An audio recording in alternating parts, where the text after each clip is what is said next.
also kicks off a multi-year $1.1 billion infrastructure plan for the city of Indianapolis. That means even more improvement projects like the ones we are highlighting today. We're right inside of Meridian Street. Residents, commuters, tourists, truck drivers often use Meridian Street when headed into or out of downtown. And it shows. The daily load combined with Indiana weather patterns, well, frankly, it creates a lot of deterioration and damage. Beginning in the next few weeks, segments of Meridian from the White River up to 96th Street will be repaired and resurfaced. Nearly 4 miles worth of roadway. Added to that will be drainage improvements, pedestrian safety upgrades, and 7 crossings with new or improved traffic signals. This $8 million project is just one example of what the city of Indianapolis will be doing in 2023. Many of our other projects are also focused on traffic safety and pedestrian access. Those include the West Michigan Road Diet on the west side, further expansion of the cultural trail surrounding downtown, more than 148,000 linear feet of new or upgraded sidewalks throughout Marion County. Now, 148,000 linear feet works out to be about 30 miles of new sidewalks throughout Marion County. And of course, construction of the city's portion of the Nickel Plate Trail on our northeast side. In fact, to that point, the city has put aside more than $50 million for investments into multimodal trails and greenways in 2023. And again, this is only year one of a 5-year effort. To pull this off financially, the administration, along with the city county council, had to get creative. Meanwhile, the city continues to work with state lawmakers to fix a broken road funding formula. Because Indianapolis is a first-class city, it deserves an infrastructure that reflects the value it generates, not only for central Indiana, but frankly, in my opinion, for all of Indiana. Until then, the city will continue to do everything it possibly can to bring our residents, our neighbors, our citizens, a better, smoother experience of our roads, our trails, our bridges, and our sidewalks. With that, I'm very pleased and proud to hand things over to the City County Councilor for District 2, which is where we are find ourselves today, Keith Potts. Keith? Appreciate you. Good morning, buenos dias. Glad to be here at Luna to break ground on this exciting project that we're going to be reconstructing Meridian Street, a long overdue project that has been a priority of mine since day one. I want to pick up where the mayor left off, which is that we have an outdated road funding formula that comes from our state legislature, and that needs to be a priority in fixing that formula so that Indianapolis gets its fair share of road funding to improve our infrastructure, because Meridian Street is not just a thoroughfare for residents of Indianapolis. We see folks coming in from Hamilton County, from north of the city, and folks using Meridian South coming into Indianapolis every single day to go to work, to go to all of the amazing things that Indianapolis has to offer. So that is something that we need to see happen.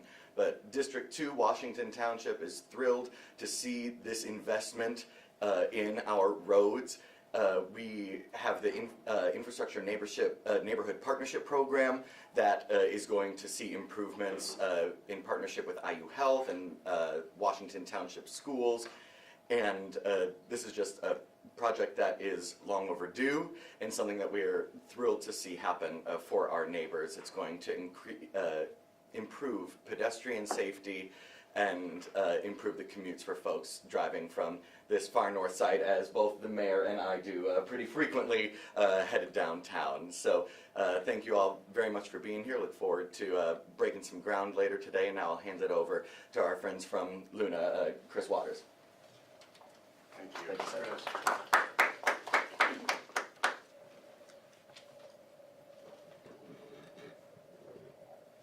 Just let me know if I go too fast. First of all, I just want to welcome everybody here to Luna Language Services. This is, Luna Language Services in its previous life was actually known as Indianapolis Interpreters. And as our offices have moved throughout the city over time, one of the commitments we always wanted to make was staying in an Indianapolis address. And so we've been in this location now for probably about 7 or 8 years. And for 2 years before that, we were just on the other side of 91st. On top of that, I grew up in Carmel, Indiana, and spent my whole adolescence driving down Meridian Street to go to Pacer games, to go to Colts games, and understand the importance that the Meridian Street corridor plays, not only to like the entertainment value of people in the north central suburbs and the people on the north side of Indianapolis, but really the economic, it's kind of a vital economic artery to our entire city. Also, as the owner of this building as well, the increase in property values that you're adding not only to the commercial owners but the residential owners as well is a benefit that I think most people will feel from a project like this. I kind of said something to somebody earlier about Meridian Street being the kind of the aorta of Indianapolis, and right through the central part of the city, the upper part of the abdomen, and it is like on the verge of hemorrhaging, and so I think the project comes at a great time, not only for us but for all citizens of Indianapolis. This business plays a vital role in welcoming new immigrants to our city, and to have a smooth and accessible entry not only puts Indianapolis in a good light, but our business as well. So I think this project is a great thing for the city. I was listening to all of the mayor say all of his streets and projects earlier, and I'm sure as we all were listening for our street, our neighborhood to come along. So the fact that it is hitting us is greatly appreciated. And I would like to introduce Brandon Hogsett, Director of the Department of Public Works. Hey, Brandon. Thank you, Chris, and thank you to Luna for being a gracious host and a great, terrific community partner for the city of Indianapolis. I'm going to briefly highlight the 2023 construction season, project details about this specific project here, Meridian Street, that we're celebrating and breaking ground on today before opening up for questions. So at a high level, the $1.1 billion 5-year capital infrastructure plan that the mayor referenced, that includes $443 million of investment this year when you also include our stormwater infrastructure program. That equates to 65,964 linear feet of new sidewalks, 82,489 linear feet of rehab sidewalks. There's 108,177 feet of new trails, 1,191 new ADA ramps, 214 new lane miles of street rehabilitation, 73,941 linear feet of new storm sewers, and 16 bridge rehabilitation projects. The construction season in 2023, you can see the map behind me here, and it includes projects that residents may see across the county during our construction season, again kicking off today, and we're proud to announce that here in March. and ongoing projects. Some of them were winterized last year. I know they're in front of the CJC campus is a good example of one that just weather shut us down towards the end of construction. So this map also includes those that need to be finished out that rolled over from last year. This map that is behind us today, including all those construction projects, is going to be found under indy.gov/DPW under major transportation and infrastructure projects. Again, that will be live on our website, indy.gov-DPW under major transportation and infrastructure projects. I'd also like to take a brief moment and highlight that pedestrian safety from a policy perspective is something that DPW has been looking at along with the mayor and the council over the last couple of years. And this construction season is really going to highlight that as we work to build out these capital programs, engineering, design. There's always a lag time, so pedestrian safety is at the forefront of our minds this construction season. You're going to see that in the construction list this year, there's 2 pedestrian infrastructure packages finished, along with another 8 projects beginning that again will continue to roll out over the length of the capital plan. Project details again for this specific project here on Meridian Street. It's a $3.8 million segment. It runs from the White River Bridge to just south of 96th Street, and upgrades the existing stormwater drainage system, including replacement of 1,500 feet of pipe and 30,000 tons of hot mix asphalt pavement. It's a large number, 30,000 tons of hot mix asphalt. Repair and replacement of curbs, sidewalks, and ADA compliant ramps, as well as traffic signals enhancements, and which is going to be an improvement to public pedestrian safety. All in, that's an $8 million project. And during maintenance, traffic is going to be restricted to 1 lane, so please be careful and mindful as you're out on the roads in this area. Again, anticipated to be completed by the end of 2023. I'd like to take a moment and just thank the partners we have on this project.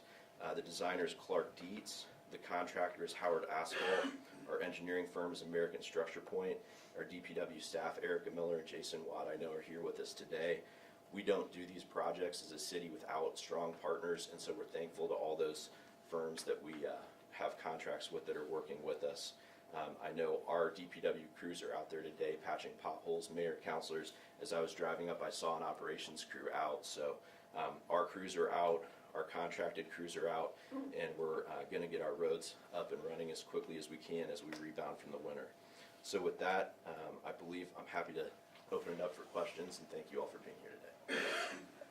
Brandon, in a general sense, how would you compare this construction season to others the city has seen before? Yeah, I'd say every construction season is going to be unique. What makes this one, I think, especially unique and exciting is the increase in investment. Again, as the mayor pointed out at the beginning of his remarks, we're in the first year of a $1.1 billion 5-year infrastructure program. It's the most money the city of Indianapolis has ever invested in our transportation infrastructure. I know that's something that the mayor's office and the council worked hard to be able to identify those funds. And so I think that makes this year unique and something we're excited about. So 2023 marks the beginning of the 1.1. Yeah, last year in the budget process for this fiscal year beginning 2023, that investment's being made. And then Meridian Street project will start with? Meridian Street project starts here this month. That's why we're doing the groundbreaking today, and again should be completed by the end of 2023, unless weather or something gets in the way. Down to 1 lane? Yeah, down to 1 lane. Not necessarily during the whole time, but as needed. So again, just be mindful of the signage that we put out in MOT. As far as the funding formula, and I guess this is for whoever wants to take it, are those talks underway at the state level now, or what's the status of those talks, and is that something we would look for possibly next session, or what's that status? I'm happy to speak to that. Yeah, you can follow up, Brandon, but we truly are, as a metropolitan area, I include all of the contiguous counties, working diligently over in the state legislature to update what is, by any stretch, an inequitable funding formula, road funding from the state to, and I say the metro area because the contiguous counties are incredibly populated and growing. So they are starting to see the kind of deterioration of some of their roads that high traffic volume creates. So one bill that I'm very encouraged about passage this year is Aaron Freeman's legislation, which would change the receipt of our road funding to include the entire population of the city of Indianapolis in the distribution of those funds. Under current law, it is determined by fire service districts. As you may be aware, Pike, Wayne, and Decatur have their own township fire departments. So the 200,000 residents in Wayne, Pike, and Decatur are not included currently in the funding formula distribution of road funding for Indianapolis. As a result of Senator Freeman's legislation, the entire population will be considered. Now that will, it's estimated that will give the city $10 million additional dollars in road funding from the state, which is just the tip of the iceberg. We're trying to change the specific road funding formulas so that it's updated along the lines of vehicle miles traveled. In other words, it is more responsive to how much the roads in Marion County, in and around Marion County, get used and the volume of traffic. Currently, under the formula that the legislature has historically allowed, one center lane mile in a rural community produces the same amount of money that we receive for one center lane mile of, for example, Meridian or Keystone. And the inequity of a 2-lane state highway being given the same amount of money for 1-lane mile of repair as a 6 or 8-lane major thoroughfare is just outdated. And that's what we're trying. Now, that change in the road funding formula, I don't want to be a prognosticator. I don't think that's going to probably be passed by the legislature. But those talks are ongoing, and we are optimistic. I've probably gone on too long, but do you want to add anything to that? No, I think you said it very well, Mayor. I wouldn't add anything other than, I think we're very optimistic at this point. I think this is the furthest we've gotten. Bill's actually moving through the process. So this late in the game, I think we're very optimistic at this point. And now he's on the Freeman bill about population determining that. Yeah, I really do think that. I know that Senator Freeman's bill passed out of the Senate, and it's over for consideration to the House now. And I do think that there is a general acceptance that the entire population of Indianapolis ought to be included in an Indianapolis-specific allocation. What remains a bit problematic is changing the structure of the formula itself, where, for example, and I love Ohio County, Rising Sun. Who couldn't love Rising Sun, Indiana? But it is by far receives proportionally more state dollars for their state roads in Ohio County. And you know who's last? By the way, Ohio County's first. Do you know who's last proportionally? Marion County. It just doesn't, it makes historic sense, but it doesn't make contemporary sense. Mayor, if there isn't something more dramatically done in terms of funding formula, can you talk a little bit about the stakes for the city? Because you don't have infinite resources to tackle this problem, and based on reporting we've already done, you're behind in the project. Oh yeah, there's no question that with the winter weather that we endure each and every winter, and with the number of the lane mile roads that we have to maintain in Marion County, because we're responsible for all roads throughout Marion County, we play catch up every single year. We'll continue to be creative. The council has been very deft at helping us with this $1.1 billion program. But yeah, at the end of the day, we're going to have to see support from the General Assembly.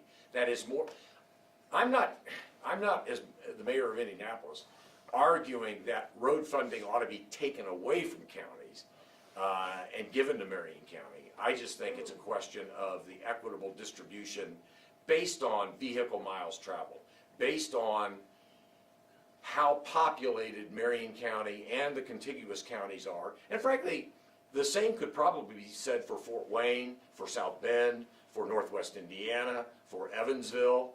This is not an Indianapolis only problem. It's just the height of the inequity resides here. But how much longer can you sustain this creativity to find money to continue to, if you will, live along with these projects? Well, I think that the 5-year program will provide us with substantial and significant improvements. And I'm grateful that the council agreed in our budgeting process. Beyond 5 years, it's probably going to have to take a collaborative effort between city funding, more state funding, and frankly, tapping into whatever federal infrastructure monies might be available. I would hope that having Secretary Buttigieg in the position that he currently holds may very well bode well for the state of Indiana, although he has 49 other states that he's having to consider. But yeah, a combination of city, state, and federal support is the long-term solution to what is a perennial problem. Last question, regardless of source, we're talking billions, right? Oh, yeah. One study suggested that to get Marion County adequately repaired, all roads in Marion County, you're talking about a $1 billion project. And that would be over a 1-year period of time. And that's just roads. That's just roads. That's just roads. As you know, this effort really is, as Brandon mentioned, this effort is really more comprehensive so that we have sidewalks being included, that we have pedestrian safety at the forefront, that we have trails that $50 million is going to be going to. And so a lot of other quality of life, quality of place issues are being addressed by this comprehensive 5-year program. And that's not to mention the $25 million that the council approved for residential street improvements, neighborhood improvements.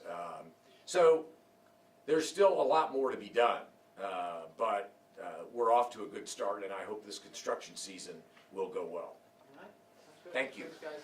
I think we're gonna pick up here real quick, and then there are stairs for those who need the elevator. They can use the elevator, but we're gonna head out to the parking lot to do a groundbreaking. So, Great, great. sounds good. One thing for you is finish.